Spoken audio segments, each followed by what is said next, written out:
Mike, you do intro. Let me get my Facebook opened up. These are my people. I will do the intros today. What is up, everybody? Episode 29 of the Columbus DJ podcast. As you know, we're already talking, having a good time. We are here with Snipes and the hardest working man in Athens, Ohio, DJ A ROC. What up, boys? Somebody hit that air horn. I gotta finally give James his sound effects. Listen, bro, I don't overdo the air horn anymore like I used to. No. I don't remember you overdoing it. All the DJs in Miami are the ones who abuse the air horn. Right.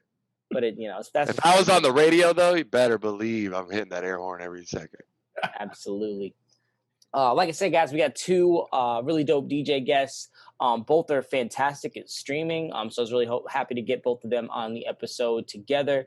Because I know, we're getting back in the winter time. People aren't going outside as much, and we want to make sure that everyone's streaming game is nice and tight. And let's see if there's anything else I want to talk about. Yeah, we do not have a lot of time. So like I said, hardest working man in Athens, Ohio. He's got to be somewhere at 7:30. So we're going to get him out of here on time. But since Snipes is from Columbus, I would like to start with you, Snipes. Sure, man. Your story and how you got into DJing. All right. So my whole story comes from, my journey. I've always been involved with music. I took dance when I was younger. Tap dance, hip hop, almost ballet. Yeah, I'm not afraid to say it. So, but nothing wrong with that, man. Hell yeah, bro. I saw Save the Last Dance. But without a doubt, I've always been involved with music, and I didn't, coming from no money in my family and stuff like that, I never figured I'd be a part of anything DJ related. My mom, my dad, they threw me a bunch of stuff. I'm definitely involved in my sports still. But when I left for the military, I met my DJ teacher. And what wound up happening was when I first moved to Cali, not from out there, I have no family that I know of on the West Coast. And I wound up just went to this place that they opened up, and they said they were allowing 18 and up because the majority of stuff out there is 21 and up. So I just felt like super lost, nothing to do. And then this guy told me to come over to this place called the Double Deuce. And I was watching, I stood back and behind. It was just the first night, so it wasn't a lot of people. And I just stood behind him, and I would love to learn this. And he heard me. He was like, "Are you sure?" And I was like, "Well, yeah, I would love to if you really are serious." And he was like, "Well, show up next week. Let me see how serious you are." Showed up next week an hour earlier than he told me. And from there was all she wrote. And that was 2006. And from that point forward, I deployed to Iraq, but it was still something that I still wanted to pick up. I took my laptop. I had Serato in its beginning days when it was, and I was still trying to learn the program with no software, nothing like that. I came back. I met my boy Will Savano. Shout out to him if he's in here watching right now. But me and him teamed up. He's in EDM, all like non-commercial house guys. So we teamed up and we would do stuff. We would mix all this stuff. A lot of people look at me for the hip hop and everything as well, because I mix everything. I've never been opposed to mixing country or hip hop or anything, and finding all kinds of ways to mix that music. So throughout the years after military, just kept going. I lived with my DJ teacher for a year and a half while still in school. And then while in school for audio engineering, I was incorporating the DJing with learning my audio engineering and studio work and live sound and everything, as well as the video engineering and stuff like that as well too. And just trying to put all that together, and just down the line, just been picking up gigs. Picked up gigs. I've jumped in battles. I love battles. I love the corporate events. I've done stuff for Microsoft, TD Ameritrade. I've done stuff for, I've been on radio with 99.1 KGGI, iHeart station. I've been with the Power 106 DJs in California. I know a lot of the guys from here in Columbus. I'm glad to link up with guys like Duct Tape and Magic from when we were back on Fixation Radio back in the day. And Manuel from Columbus. Manuel's one guy who I idolize from, because that's the kind of battle skills that I'm trying to get myself to. Yeah, man. That dude's world class without a doubt. But I haven't seen a Manny video in a long time now that I think about it. I reached out to him and his wife I want to say a few months ago, but I know he got picked up by Serato. I know that for a fact. Oh, nice. Huge. He got picked up by Serato. When he first, in 2011, when he came out there, Manuel we were talking a little bit because I had met him through Duct Tape while I was still living in Cali in school. But when he moved out there, I was trying to show him around, and just immediate impact, because there were events and stuff that I told him about to go to, and he was checking stuff out himself, and he just got with the right connections, and he's with Serato and everything too. But other inspirations that I've had, I definitely like my number one guy without a doubt. You may see if you're on my Facebook page, Jazzy Jeff, his autograph. I wish I still had that vinyl, but I lost that in storage, and my quest is to get that again. But my number two is Sprite, without a doubt. Sprite is a really, really, really good friend of mine. And just from studying those two guys mostly through my career, as well as my other friends too. But I've studied, Jazzy Jeff and A-Track, or not, A-Track is one of them too, but when Jazzy Jeff doing his routines back in the day, I would practice those and stuff like that for battles. And when it came to like Sprite, I'd hear his mixes that he dropped every month all the time. Like from 2010, he used to drop his stay mixes. He would drop his WMC mixes, his promo mixes monthly and stuff like that. I'd study those and try to practice those skills and how is he doing these quick cuts and everything. And in the EDM realm, especially in those mixes, because EDM songs back then were like 5-6 minutes long. And like, how's he getting a minute, 30 seconds out of this? What? It's the meat of the track.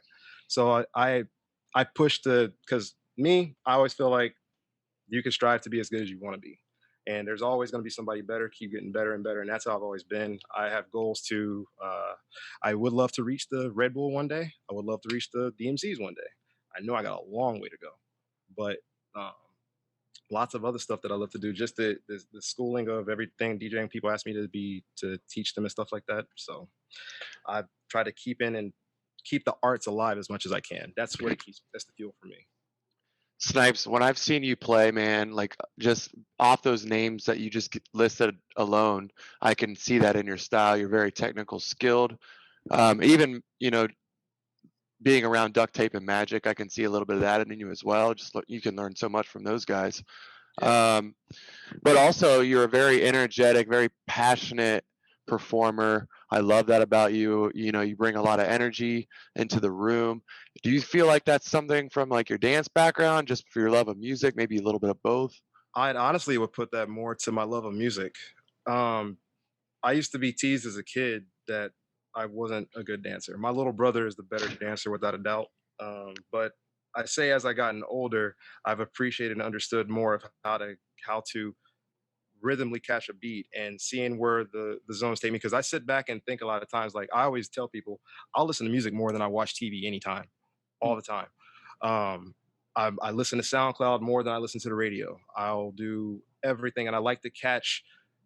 I'm the type where radio with me, I don't mind listening to radio. I have to listen to radio. I have to know what the people love to listen to. But I like to find those sounds that people aren't accustomed to, aren't your regular sound. And with me, I love to bring that because I love to have that. It's a little mental competition that I have with some, to hear someone say, oh, I hate this style. I hate this song. I don't like this. But I'll notice sometimes that I'll hear people a little intricate. Oh, I like this little part of the song. And I'm like, well, it's no different than this song. So let me just show you. Whether I figure with mixing the songs can sometimes introduce music into a way that people would never thought. True. And I've witnessed that and seen that too. I've had, even if I could just pull an artist from back in, I want to say way back in the early 2010s, I remember someone saying, oh, I hate Lady Gaga, to me straight up. But little did they know I was mixing a remix version. And then he's just dancing away the whole time. So, I mean, me, when it comes to music, it's the dancing and everything carries it. If the music's fitting, then I see the people dancing, and that's where the energy builds for me, because that's showing me that the journey that we're going on musically is a good ride so far. And everybody's on the path. Yep, we're on a good path. And if you're dancing, that comes along with the music selection or if the music vibes that you're getting and everything from it. So I want to hop over to A-Roc real quick. Well, in a second. Snipes, one of my favorite questions is I feel like you learn a lot about a DJ finding out like what their favorite gig was. So I just want to know, is there a gig that you're extremely proud of, or like, that you were DJing and you felt like, yeah, this is it. This is the part that I've always dreamed about DJing? That's a good question. There are some gigs that I'll say, like the ones some that stand out. There's some that I forgot about without a doubt. There's I've just recently just over the past I want to say month or so, I've just said that I did that gig. I forgot about that gig. One that stood out to me big time that I could say right now is because I'll even tell it's going on the airwaves now. I've never really spoken it out in public, but 2018 I almost gave up everything, DJing wise and everything, because 2018 was a bad year for me. Not really getting booked and everything, but I had a friend of mine who gave me my very first booking when I was in the military, and his name's Chris Flores. He's a Marine. When I was in the Navy, he booked me first. And I even told him, so I was like, I'm not ready to DJ anything yet. And he was like, I don't care. You're doing my Super Bowl party. So that was in 2000, when whatever year it was when the Steelers played the Cardinals. That means nothing to me. So fast forward to 2018, right when I sold my gear, I wasn't getting booked much. finances were getting bad for me. Just before I decided to leave back, I just sold my gear. Right after I sold my gear, my friend Chris had called me years later and saying, "Hey, are you still DJing?" I didn't tell him I wasn't, but I said, "No, I'll DJ. I'm still DJing." So he booked me for a Marine Corps birthday ball, not knowing that I was going to be at the Cowboy Stadium. Wow. So, and Wow. while I just posted that footage yesterday, just because it was the basically 2-year anniversary on the 3rd, but of that day. But that was a meaningful day for me. Another one that was big for me was just one, getting to guest with one of my idols, with Sprite. I got to open up for him at one of my residencies, and he actually was one of the people that kind of fought to help get me open up for him. So that was a big one to me, because it's like, man, a guy his caliber wanted me to open up for him. Plus, on top of the fact that when I was in school, he actually helped give me my internship too. So I got a lot of praise for Sprite. Damn, that sounds like a great friend. I need a friend like that. Shoot. Sprite's a great guy. A-Roc, I want to hop over to you, the hardest working man in Athens, Ohio. How'd you get that name, brother? Let's see. Probably B-Funk and everybody that I have worked with over the past, what year is this? Past 23 years. You know what year it is. Don't play. You know what year it is. Well, always gotta, every August is my anniversary for when I came to Athens. I walked on campus end of August 1997. But yeah, my name is Aaron Thomas, DJ A-Roc. I'm originally from Cleveland, Ohio, downtown Cleveland, not the suburbs of Cleveland, but East Cleveland, Ohio. Google it. You won't find anything that shouldn't shock you. But anyway, but yeah, I came to Ohio University 97. My degree is in audio engineering, audio production. Hey, we got the same degree. Yeah, right. I specialized in radio and television while in college, and also took a lot of sociology classes. So, which helps me out a lot right now. But I came to OU my freshman year, and I went home the first winter break, which was 6 weeks long. And I stayed at home, and my friends were still, hanging out with my friends. And I came back to school and said, I'm not going home no more. So the January of 1998 is when I say, you know what, I'm just going to make a living down here in Athens with my DJing. So yeah, but my freshman year, my first week of college, I DJ'd the first 2 big icebreakers. When I got to college, I was already DJing on my high school dances. And when I got down to OU, I was working the first week of college. Like, I didn't know where none of the buildings were, but I had gigs to be at. So yeah, that's probably, and from there on, I'm always out, grinding, and I tell people like, man, I'm not grinding, I'm working. This is a job. I pay taxes on this. This is my living. It's not a side hustle. This is legit business. But from there on, man, I just been working every weekend, winter breaks, summer breaks. And most people that know Athens is not busy in the summer and winter, but I still was able to work at the bars because I pick up a following throughout the school year that I had people wanting to say, hey, we're here for the winter break. Are you doing something? We're here for the summer. Are you doing something? And then when I graduated in 2001, 2001 was not good in September, and all the jobs just went boop. So I graduated in 2001, and I sat there looking like, what is the next move? And I was still DJing. I was making good money DJing. I decided to say, you know what, I'm gonna go out and work. And I basically turned my DJ into a full-time job until I opened my store up in 2003. So that's what a lot of people probably look at me, hardest working man in Athens, because I have a full retail store going on 18 years in March. Wow. Congratulations, man. That's awesome. Yeah. So I was at the Nice. store working Sunday through Saturdays, 7 days a week, and I was DJing 4 to 5 nights a week. And then, and I'm, I still, for me, grind till you shine, keep on going. My motto is invest in yourself. And if you ain't out there getting it, somebody else gonna get it from you. Very true. Yep. It's funny, Black Rabbit came on, and I said it again, Discognition came on here last week and said exactly that you taught him, that you were talking about, that you were taught him that invest in yourself. That was his tip for listeners. So he kind of stole yours. Yeah, man. Well, over the years, I'm probably one of the oldest guys down here still DJing, besides the local legend Rockin' Reggie, you know. But even when I met B-Funk, back in 90, maybe 98, 99. And he was like, yeah, man, I'm DJing in my bedroom. I'm like, oh, you got equipment?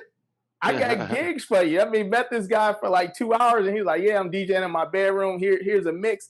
I'm like, look, man, can you work this weekend?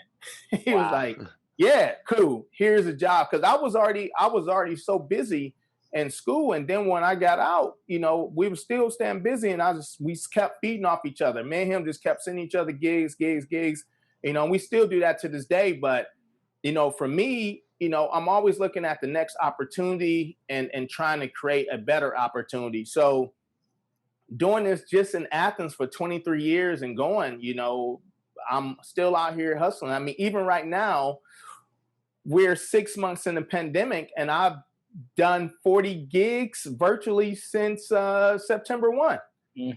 So, and I still got 12 more to finish up before Christmas. So, and this is all virtual, not count weddings. But yeah, I've been three nights a week streaming and most Saturdays out doing weddings. But yeah, you know, so fast forward to 2015, I took a job with Carnival Cruise Line and I've been working for Carnival for basically, I got home at the end of January. So, you know, I go out and work 4+ months a year on a cruise ship. You know, it may be amazing. 3 months at a time. You know, I may do some random stuff in the summer. They have sent me out to some of their corporate gigs, just to fly me out, do an event, fly me back to Ohio. So that opportunity has been amazing. But, you know, once again, I may be doing a gig on the last 4 homecoming, like in this time of the year, I'm usually on the cruise ship. I will stay here to MC homecoming. I'll do homecoming weekend. I take the photo booth out and I will work to probably 1 or 2 o'clock in the morning on a Saturday. And then I come home, I have my bags packed and I will go get on the ship on that Sunday morning and be there for 3 months straight. All right. You're on the plane. So you earned the name. You earned the name. You'll see my feed from homecoming parade all the way like the 24-hour stream. Like I'd be like, oh yeah, I'm here. And then you look at it like, hold up. When you just in Athens, now you on a boat doing another party, you know, don't you ever forget. Later. But I love hearing that, man, because any DJs out of work right now love hearing that because it just goes to show, like, if you want it, you can go get it, no matter what. Well, you know, I always tell people you gotta create the opportunity. Don't wait for the opportunity. You gotta make the opportunity, right? You know, you gotta make your own opportunities nowadays, especially. Man, this is the perfect time to do it. Yep. So this Aaron, is the exact perfect time to do it. Aaron, I know you got some crazy Athens party stories. Give us just a couple. What's the craziest parties you've played in Athens? Because every time I go down there, things get weird. Things always get weird down here. Man, I done worked almost any bar in Athens that will allow a DJ in it, you know, over the past 20 years. But some of my most memorable parties have been private parties, you know, doing the sorority parties, doing fraternity parties. Me and DJ Ace, Mikey, we did a party at a place called Uncle Buck's for one of the sororities. And they told them to stay off the stage. It's like, hey, don't be on the stage dancing. Girls, you know, as the night went on, they still drinking, dancing, and the stage collapsed. Oh, the stage falls in on us. I'm holding the speaker from hitting me and Mikey in the head, and I'm holding him like, don't fall in the hole. So I get him out the hole. We get the equipment picked up. Girl come back up, say, so are you guys done tonight? What? The stage is done. Is that equivalent to like slam dunking a basketball and the backboard shattering? Like, is that like you're just like, yeah, basically. We just threw a banger. Man, we was kind of sitting there like, nah, just give us a second. You know what I'm saying? Like, the party's gonna continue. Yeah, party. But yeah, you know. But Athens, cool. Athens is one of those things. You know, we're not as blessed as you guys are in Columbus with legitimate clubs. You know, so over the years, you know, I have to create the club environment at the bars. You know, Sure. we got bars, you know, the 1 or 2 clubs we did have here, they all closed. You know, we got music venues, but we don't have legitimate, I'm going to a dance club, you know. So over the years, I have, you know, I installed most of the sound in the bars uptown, which is great because now I can just go plug in versus bringing in my own gear. And putting lights and everything in. But, you know, you got to create that environment. You know, one of the bars I worked at, you know, people just thought that place as a club and not a restaurant. Like, this is a restaurant 90% of the time. It's just a club on Friday nights when I come up here and DJ. You know, people say, you going to be at the club tonight? There's a lot of places like that, though. I mean, at least you got the people that want to party and turn up, Right. all like every weekend. So Yeah.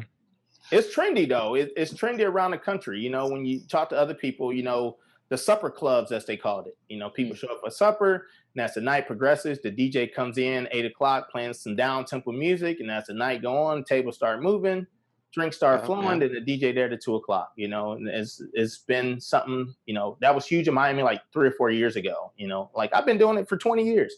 Right.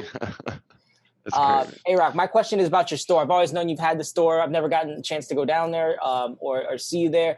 What's a typical day look like in the store, and then what can someone find there? All right. So first, this is not my studio, so don't break in my house. All right. It's a green screen. See, that is green screen. Yeah.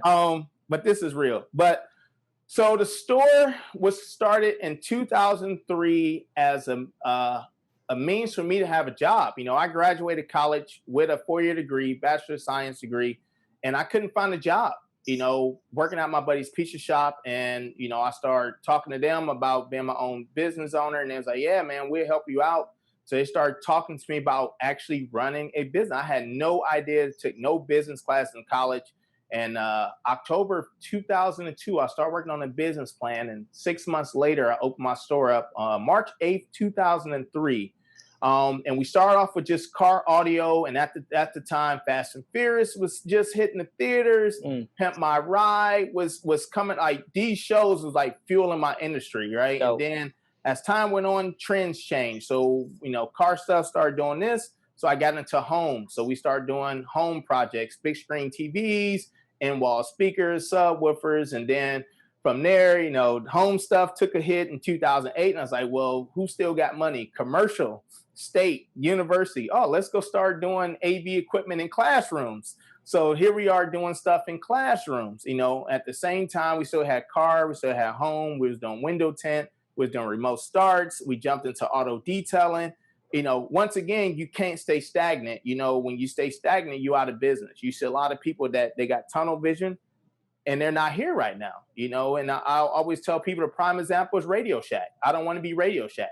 You know, Radio Shack used to be the place to go for any electronics, and they just didn't span beyond their doors. And guess what? They got swallowed up. So, you know, every year we're looking at something different. Like even now, car stuff is coming back in, more integration, more, you know, people want CarPlay, they want satellite radio, you know, trackers. We do a little bit of everything, man. If it's for a car, we can probably put it in. Or ATV or motorcycles, because that's what we've been doing this summer. Everybody had time off and money, and people wanted their ATVs to sound and look good.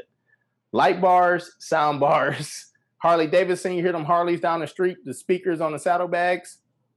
Nice. We're doing that kind of stuff too. So, What's your store called? Class A Sounds. Class A Sounds. Most definitely have to come check that out. Yeah, for sure. Right in Athens on the main drag, big building. But yeah, man, it's been a blessing, you know. But during the time of the business, I haven't slowed down my DJing. I've continued to grow my DJ business. I haven't slacked off. I'm constantly rebranding the DJ business, you know, focusing more on weddings versus, you know, smaller gigs, and just keep trying to push forward, you know. Hey, Eric, Tara Lynn and says what's up, and so does Tabria Watts. What's Hey, good? there we go. What's good to both y'all watching? Got some fans up in there. Woo, woo. Let go. What's going on? What's going on? How y'all feeling? The Thank y'all Snipes for fan jumping in. club. Big shout out. Yeah, make sure to ask questions. Krup's going to catch those. But my question is about streaming. Both of you do A-Roc, a ton of streaming. Snipes, more and more streaming than the average DJ. I want to know between like March and now, how has your understanding of streaming evolved, and what takeaways and advice do you have for DJs that are starting? I want to start with you, Snipes. All right, so I'll be like, so the funny thing is, before the pandemic hit, or if anybody remembers Ustream and stuff back in the days, I was on that like in 2011, 2012 and those times. But once the pandemic hit, I knew like I wasn't getting booked a lot. The way I treat myself is I just moved back from Cali in 2018, and I know I started jumping in DJing with you guys, Corruptive, when you guys probably didn't even know me when I first moved back in January of 2019. But I really wanted to get back on the scene again, and with the whole, once the pandemic hit, with just trying to figure out like, man, I'm just trying to get things going again, and all this is shutting down, but trying to keep myself from getting depressed. And I'm like in my mindset already of, I'm not giving this up again. I'm doing this. I'm legit going to be doing this, and nothing's stopping anything. So I was trying to figure ways and platforms. At first I did Facebook, because Facebook was the only thing I really knew, and then Instagram, of course, but I know that Facebook owns Instagram, so you get the same type of problems of the restrictions that they have. But once I started like seeing, like I knew of Twitch, but I never let it come to my mind to sit there thinking maybe I can DJ off of it. But then I started seeing people talking about it. I was like, okay, let me try it out. And from March all the way through, it's just been more of, you have to stay consistent in order to learn what you need to know is different about to get this thing going. Because with Twitch and even Mixcloud, you can make your own. And this is where I have that mindset now, or not the mindset now, but more so in telling people, don't let this pandemic shut you down. Create what you want for yourself, because this is the opportunity to do so.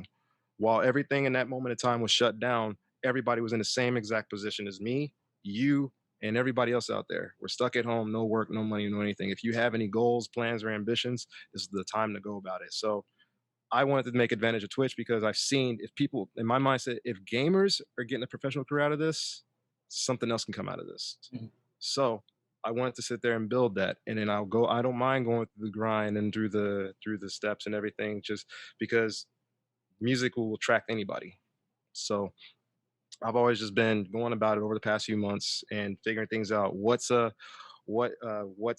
bit, and asking questions about like, how do you get to subscribe? What's an affiliate status, and this, that, and the other, and learning. Because I have a friend of mine's, luckily, she's a partner as well, but she's a full-time gamer. Her name's Triceratops. Shout out to Sarah Rebar.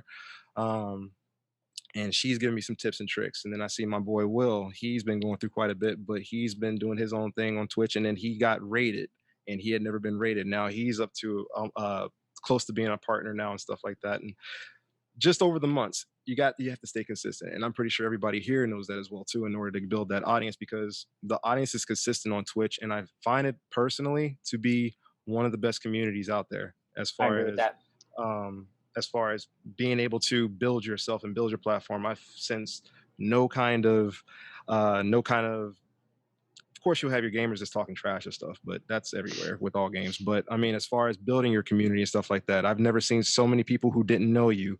If I'm watching one of you guys' chat and I'm just say what's up to somebody, and then they're going to subscribe me to a whole month for your show.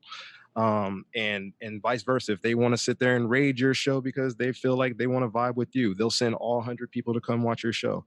You won't get that on Facebook. You won't get that on Instagram. You won't get that on many other platforms to help build your audience. Because the one thing that you're mostly getting with people on Instagram, for instance, is just they'll watch, they'll probably chat, and then leave, but you won't know if they left. You'll just see a number drop down. It's not really telling if they followed you, if they liked your show or anything like that.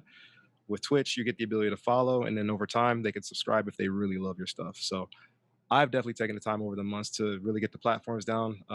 Mixcloud for sure as well. And Mixcloud, I'm on the high end of that one to be on the building platform, because I feel like Twitch is great and number one right now, but I feel like Mixcloud will be the most beneficial for DJs, being the fact that you can make money off the platform without having to be a subscriber. They have a model to where you make money based off the music you play, and the artist will still receive their royalties as well too.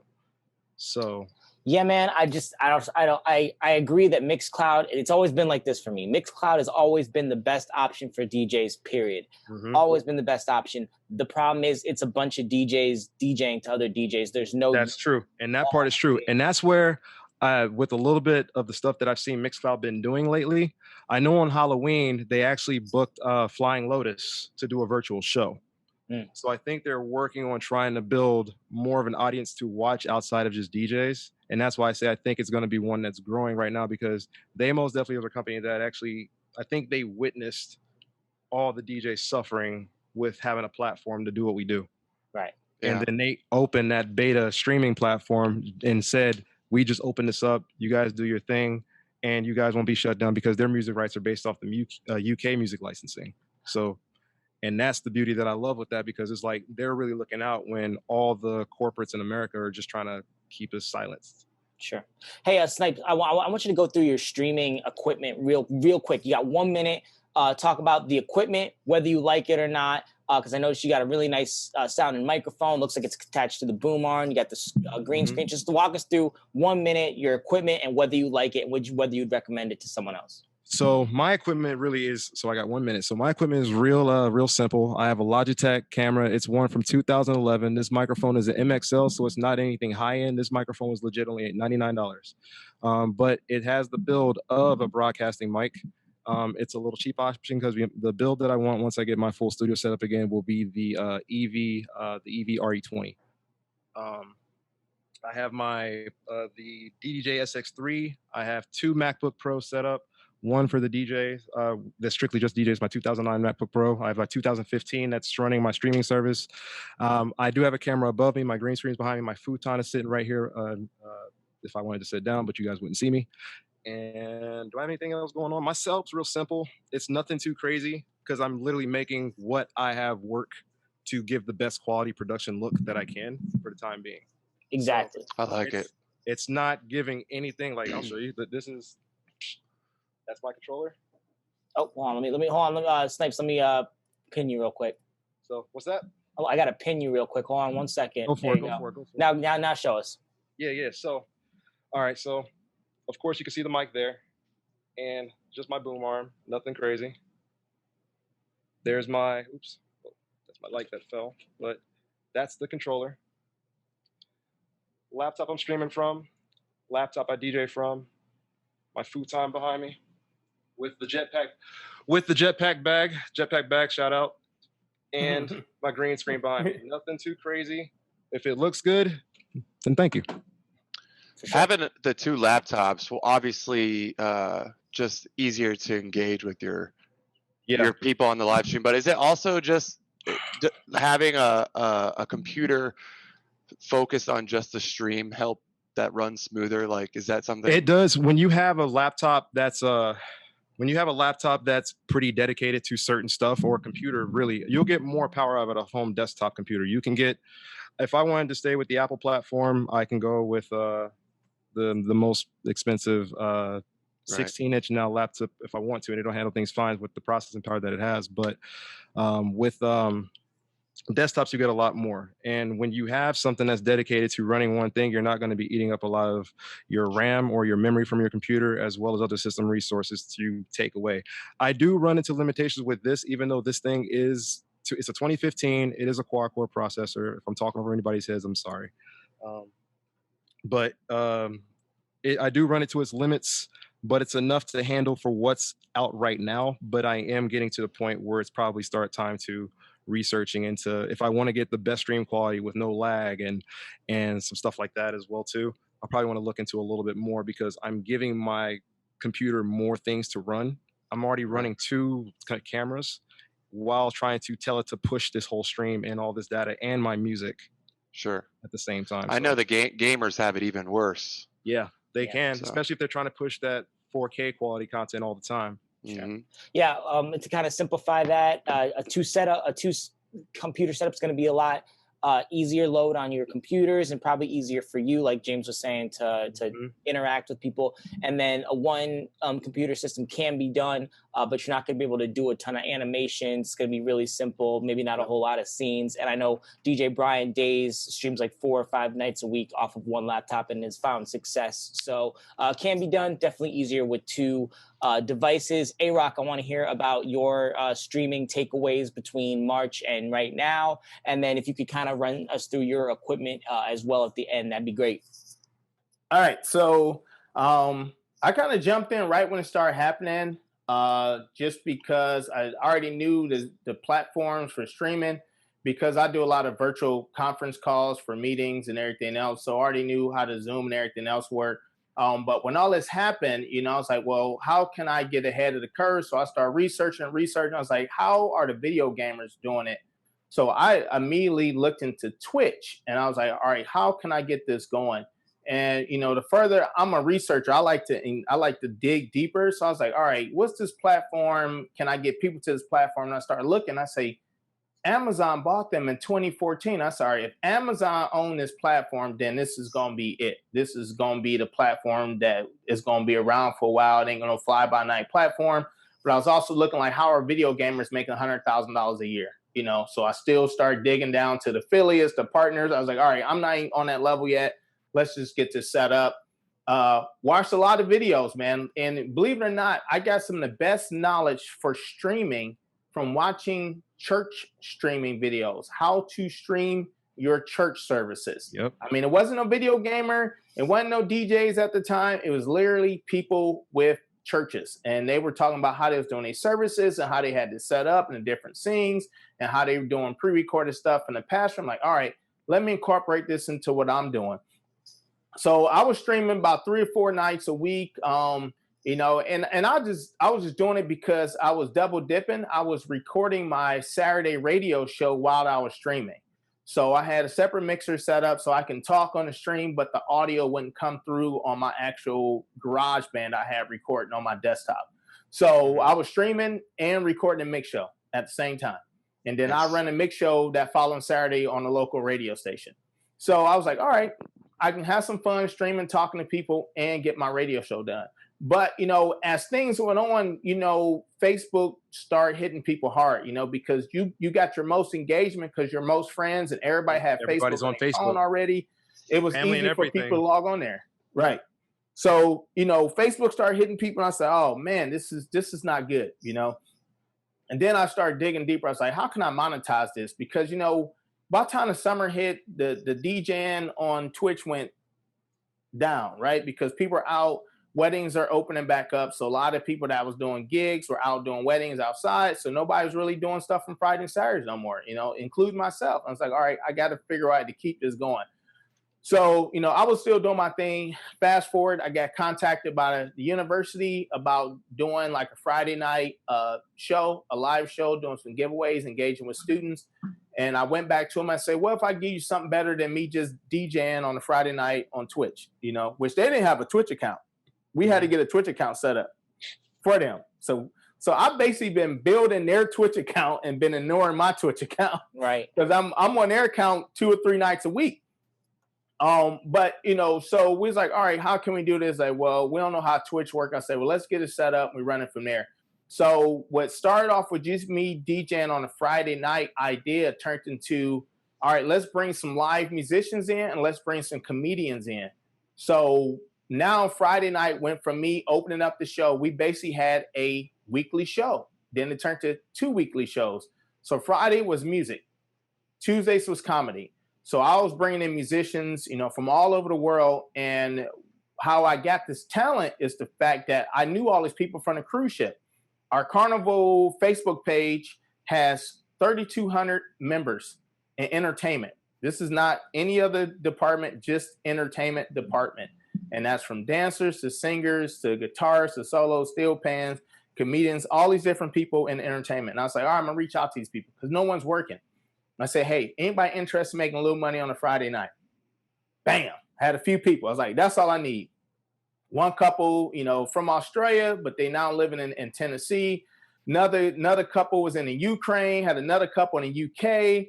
Had a guy in Florida, somebody in California, you know, a couple other people hit me up from London. I'm like, all right, now we're going. Guy hit me up from Canada. I said, now I'm about to really bring some virtual entertainment to the university. And the thing is, all these musicians are so skilled because to work for the company, you got to know 200 songs. You got to be able to play 200 songs. You got to be able to sing 200 songs. You know, got to be able to engage, interact. So with that being said, I was all right, I got the talent. I say, now where I find comedians at? So I linked up with a guy that I had did a podcast with, and I'll say, hey, can you get me some comedians? He said, how many you need? I say, at least 5. So we, once again, top rated comedians. People have been on stage with Steve Harvey, been on Def Comedy Jam, been on Apollo, been on in Cali, Hollywood, cruise ships, all over. These guys are professionals. And I say, all right, this is all I can afford to pay.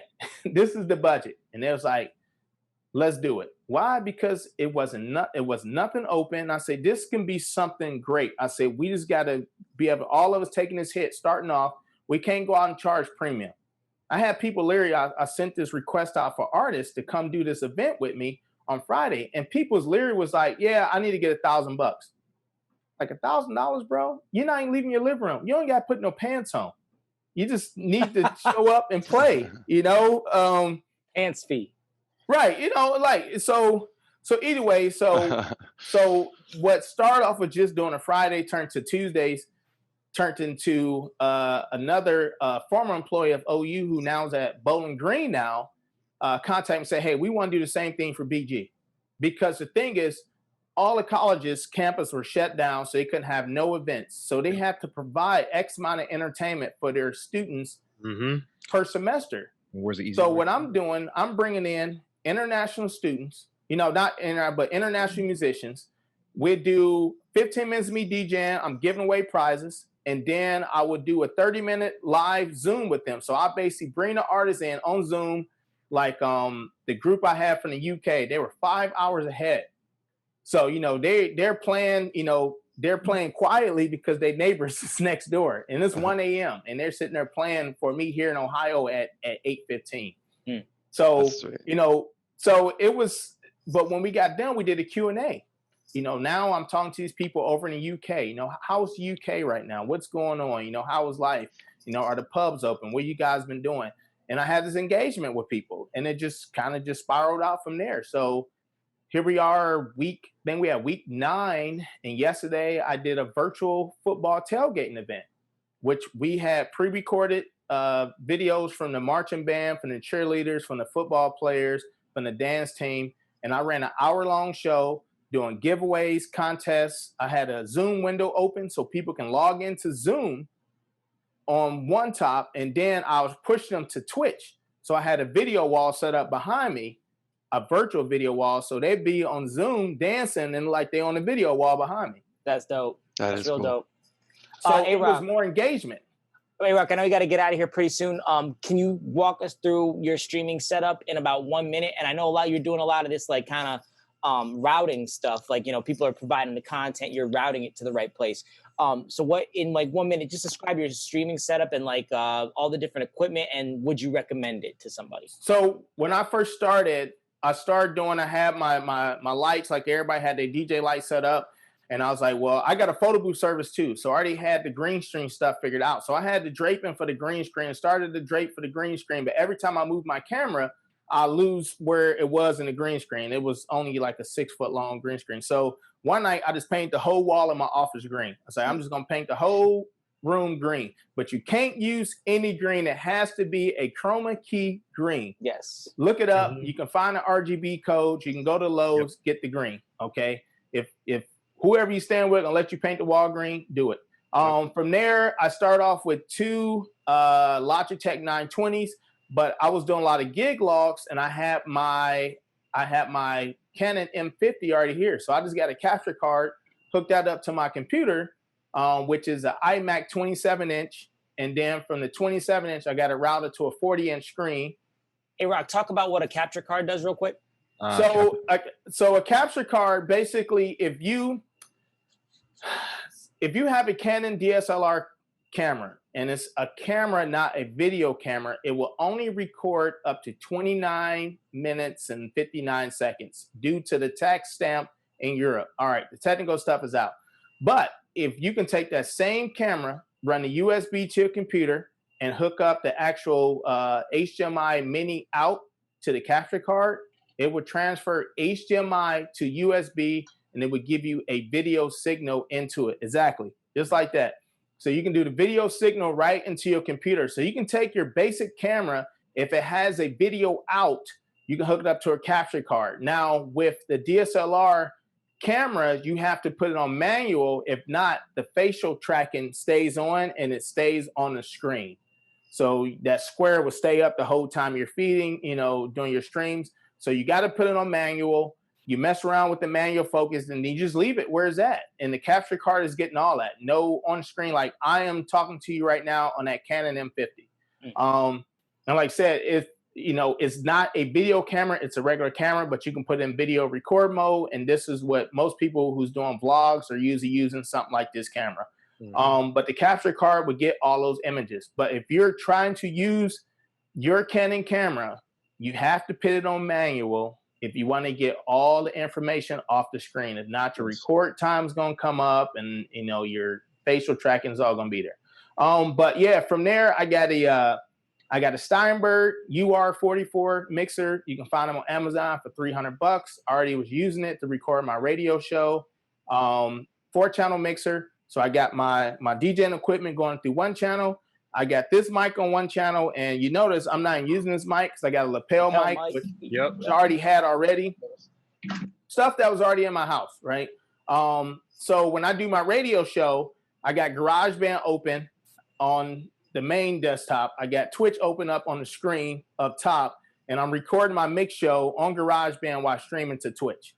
So the audio, I can go through and take all my vocals out, me talking during the stream, and just have the mix ready to go. And I can go through and overdub the mix I just did for 2 hours on Twitch and then play it on the radio show on the weekend. And the biggest key is lighting. I got LED lights in the ceiling already, but I also got like a 4K light. I got a Lowe's for like $30. And I got an angle, off to the side to keep the shadows from coming. But it also lights up the chroma key wall so you don't get too much. Like that's why this wall, you can't tell that this is not a real studio or fake studio. People are like, oh, is that a good studio? It's good lighting. But yeah, it's a what kind of CDJs are those? What's that? Which CDJ models? These are the Nexus 2s. So I think one of your questions was like, what's your favorite equipment? I mean, those are the ones that the Nexus 2s, they were able to, the Nexus 2 had Serato built in, right? Because the Nexus 1s, they had the different models, the SRT, and then the Nexus 1 was Pioneer. Yeah, these, Let's talk about the players though. Yeah, these are CDJs with the S9. I've been strictly Pioneer since I switched from Denon about a decade ago. I used Denon for about 10 years, and I switched to Pioneer about 10 years ago. Everything I own is Pioneer, the CDJ Nexus 2s. I got the XDJ RX2. I got the RX1. And I got a portable RR that I take out. So... And all of that could be yours. Just drive to A-Roc's house in the middle. No, I'm just playing. Yo, listen, guys, we only have like 10 minutes, and I want to get a couple things in. So I just wanted to know, where can people find you online and in person? I want to go to Snipes, then to A-Roc, and then we'll go tips for listeners, A-Roc, and then Snipes and A-Roc. As soon as you have to go, you can dip out. But let's go with where can people find you online and in person? Says what's up, by the way. What's up? Go ahead, Snipes. Oh, okay. So where you guys can find me, social media platforms, Instagram, it's DJ Snipe still with a Z at the end, DJAXCESS. Facebook, the names have changed on a lot of other platforms. I haven't done the Instagram yet because I'm just trying to decide if I want to or not. But Twitch, if you want to see my live shows, I've been pulling shows on Tuesdays for the most part. On Twitch, my name is Snipes in the Mix, SNIPEZ INDAMIX. And that is my gaming name as well too, just without the I in mix. But you can find me on there and on Mixcloud. Feel free to follow and subscribe. I do have mixes of old from the past and new mixes that's coming up. Live streams, I always do re-upload them as well too. I do have some other things that's taking place, which I will tell all of you now. I've never really got to talk about it since I've never got to really talk about it since moving back here because I'm still getting things set. But I am also an ambassador for what's called Yo DJ Hangouts. If my friend Lord is in here, Lord is actually the originator of it. It started 7.5 years ago in LA as a whole DJ network function. I'm looking to put that together here in Columbus as well. It's been something I've not talked about because I've wanted to figure out how the DJ community was here first in order for me to establish it. And you guys are more welcome. I do want to have you guys as a guest, and I'll link you guys to what it is as well too. What Yo DJ Hangouts is a platform exactly what the title is. Yo DJ Hangouts. Come hang out, do your own thing, do your session. And what we did in LA out there for the longest period of time was invite all DJs, whether you're big, small, it didn't matter. You could be Tiesto, come in, drop a 45-minute set. No disclosure, no type of judgment, anything like that, whatever. You could be a bedroom, you could be a closet, you can be high ranking, you could be just in between, whatever. It's a whole community function. It's a way to network and everything as well too, and have the opening. So we've been doing it even with the whole virtual streaming and stuff like that. We had the 7-year anniversary party back in the summer, and they have one coming up this Saturday as well too. That's going to be live, and most definitely, since they made me the ambassador for the Midwest chapter, I'll put you on to our first episode once I get some dates lined up. So it originally was supposed to be, I wanted to get a venue and stuff located so that I can have all you guys come out and everybody drop a set for a lot of time. But we're doing it virtual and still having the shows go down, and you could be where you are. If you were in LA, you can have it at the location. They still play it from there. But yes, want to get you guys on too. Dope, man. We look Sounds forward sweet, to that. man. Thank you. Let's go to A-Rock. I mean, I'm an easy person to find. Come to Athens, you can usually find me at my store. But Class A Sounds. your Class A Sounds, classasounds.com. But yeah, if you want to find me, it's very simple. Just go to A-Rock Entertainment. AROCentertainment.com, AROC entertainment.com. From there, there's a link to nearly everything I do, from the photo booth to weddings to the virtual gigs are uploaded. I do an iHeart station, basic podcast, iHeart Legion of Tunes Radio. Put a lot of workout mixes during the pandemic, so all of them are actually linked on my website now, so you don't have to even go look on the iHeart page. You can click on my website and that will get you there. Over the past year, I have streamlined everything to one place. So if you go to my website, everything's there. You can get my Facebook, my Instagram, my Linktree stuff. I got that set up on Instagram, which basically pops you right back to my website, which everything is there. If you're in Athens, I'm usually out at I usually be at Bronies every Friday, but most time I've just been doing just weddings and some private gigs, and I'm still doing a lot of weddings. And then, of course, on streaming, it's DJ A-Rock on Twitch. But if you want to really see me, drop in on Ohio Involvement on Twitch, or BG_involvement. Tonight, I got to dip out here in a little bit, but we're going to be on BG's Twitch page. So I'm running BG's Twitch account and OU's Twitch account, doing comedy and music. And tonight we got a comedian. He's coming all the way from Atlanta on Zoom, and then we're gonna push him out to BG's involvement page on Twitch. So and then Monday we have a writer from Netflix and comedies. No, not Tuesday on Ohio Involvement.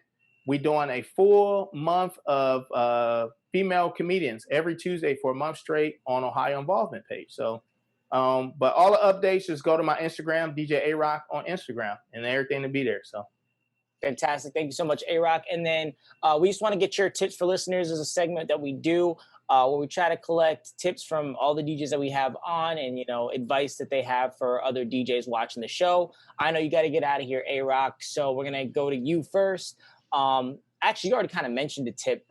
Having your website be a central location, or like a link tree if you don't want to put together a website, to where you can put all of your projects and what you do, is so helpful. You mentioned it when you were talking about where to find you, and I think that's a great tip. But I want you to share another one if you can, and then we'll go over to Snipes. And A-Rock, as soon as you have to go, just dip out, man.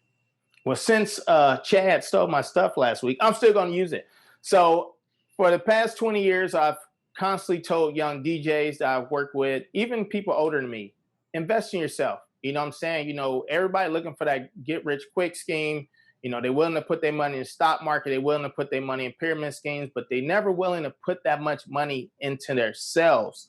If you're not willing to put money into yourselves, you can't expect someone else to put money into you or want to invest in you. So invest in yourself. You know, when you go out to a wedding, your equipment is your investment. You see the return on the equipment you purchase. When you build your website, you see the return on the money you invest in your website. Like for me, all my clothes, you see this, everything got my logo on it. Everything, for every event, my store has a different branding, my photo booth has a different branding, my DJ has a different branding, and my entertainment company has a different branding, because I invest in myself. And you got the right accountant, this is now a write-off on your taxes because you are investing into your business. You know, so for me, I have been in business for so long, I take the retail knowledge and apply it to the DJ. You know, folk like, how are you always out doing this? I'm like, look, man, you got to sell. I'm a salesman. You know, whoever thought that it would be a need for virtual comedy or virtual music or, you know, just all this stuff that we're doing for the college, but I turned to an educational experience. They get entertainment and education because I created a need and I invested into my studio, which is getting a return on it. Mm-hmm. Love it. Love every bit of that. Yes, sir. Snipes, what you got for us? Tips for listeners. All right. So along with the lines, kind of, I mean, I love that investing in yourself. That's a big thing because you most definitely have to back yourself, and it does pay off in itself. And most who do it don't even see it until way later down the line anyways. My tip that I'll say for myself to give to people is one that I've been pushing for myself, and it's sometimes I have to remind myself, and it doesn't have to just be involved with DJing. It's really about anything in life. If you have a passion or something you're passionate about, go for it. Just do it. Don't let anybody stop you. You can have many obstacles, even if you're at the top level. Keep going if you feel that passion. Don't let anything take it away from you, because you'll feel that burn more inside of you than anybody else will feel it. So if you really feel that thing that you want to do, whether if you're an artist, if you're a singer, if you're a DJ, if you're into fashion, if you're into whatever it is, there's something out there for it. And there's a way to be able to go about and making money off of what you love as well too. A lot of people are afraid of going about doing the things that they love because they'll hear, oh, you can't make $1 off of this. You're not going to make $1 off of that. There's ways that people making dollars off of the dumbest things out there. I could tell you from a story in the Navy, there's a man who got out of the Navy and made millions just because he discovered machines were being made and didn't have a rubber stop on the foot of the machines. So if you really want to do something, go about it and don't let anybody stop you for what you want to do. Me, I almost stopped the stuff because I felt like it wasn't going anywhere for me, but it was something I still wanted to go after. And when you stop, everything stops. No one else is gonna push you more than you push yourself. So if you Very really true. If you really want to do it, you go do it. Don't let anybody tell you, oh yeah, I think you should do it. And you're like, I don't know. If you feel like it, then yeah, just don't do it. But no, there's always a way to research something. Don't let anybody tell you, you can't do this, you can't do that. Do your own research. I did it in the military. People telling me, oh, don't go to this duty station. Nah, I want to see for myself. I need to see and figure this out for myself. I need to see. I need to know if this will work for me. I need to know if this will not work for me. I need to see if this is for me because this is something I want to do. And you could tell me as much as you don't like it, but I feel this is for me and this is my path and my journey. So if you have that passion for something, just do it. Go for it. Do not stop. Go with all the obstacles because it pays off in the long run. And it may be a slow journey. Nothing's coming quick. But like he said, investing in yourself, it pays off over time. Yep. And if that boom mic wasn't holding, he'd have dropped the mic right there for sure. That's right. Drop it. Yo, Corrupt, is there anything you want to touch on before we wrap up here? I think we'll get to 614 releases next week. Actually, before I do that, I got to do a little self-promotion. Wiretap is doing a live stream tomorrow, which is Friday. 8 Tell them o'clock. what Wiretap is. Oh, they don't. If they listen, if they're watching here right now, actually, okay, you might have some new listeners. Wiretap got some is new listeners. myself. Got some new listeners. Got myself, DJ Lord JB, and Atomic doing house music. Who knows how long we'll play, but it's going to start at 8 at the Twitch channel. Wiretap Music at Wiretap Music, WIRETAPP Music. And we're doing that tomorrow. So that's all we had as far as announcements. And then, yeah, Corrupt, anything you want to touch on before we dip out? I just think this is a awesome, informative podcast. Aaron and Eric both experienced, but also driven and passionate about your craft.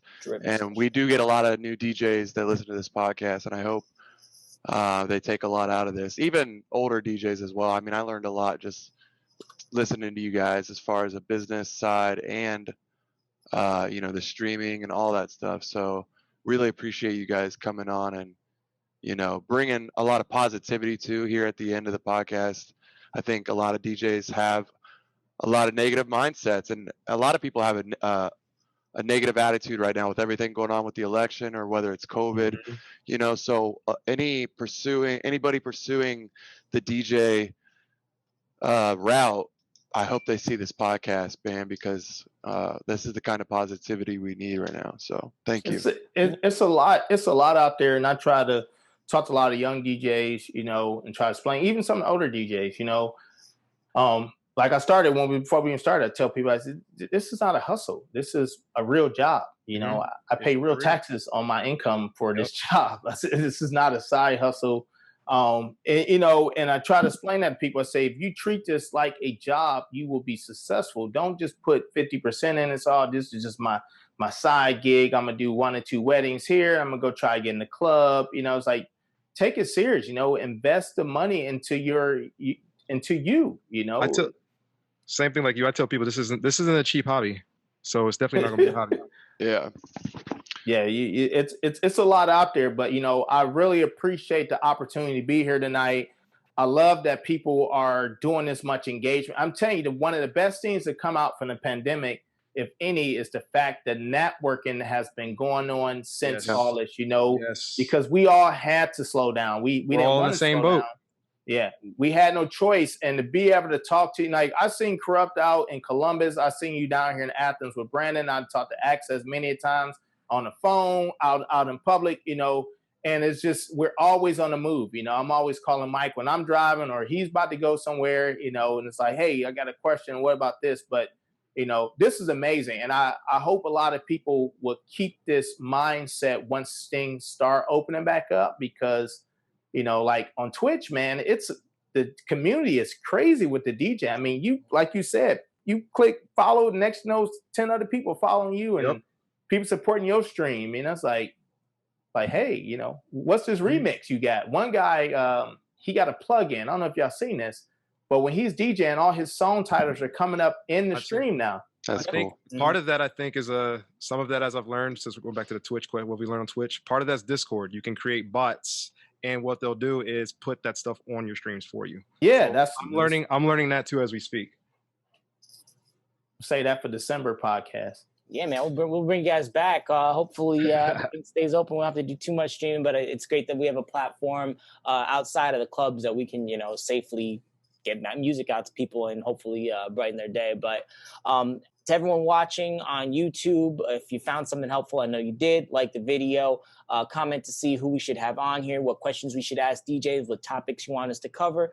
Obviously, subscribe if you feel like it, and don't worry about notifications.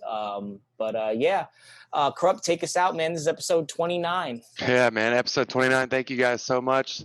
Snipes, it's good to reconnect with you. Aaron, anytime I'm in Athens, I'm definitely going to think about that store. So hopefully I'll pop in and see you. He is waiting. All right. Peace out, guys. Later, guys. Thanks. All right. Holla.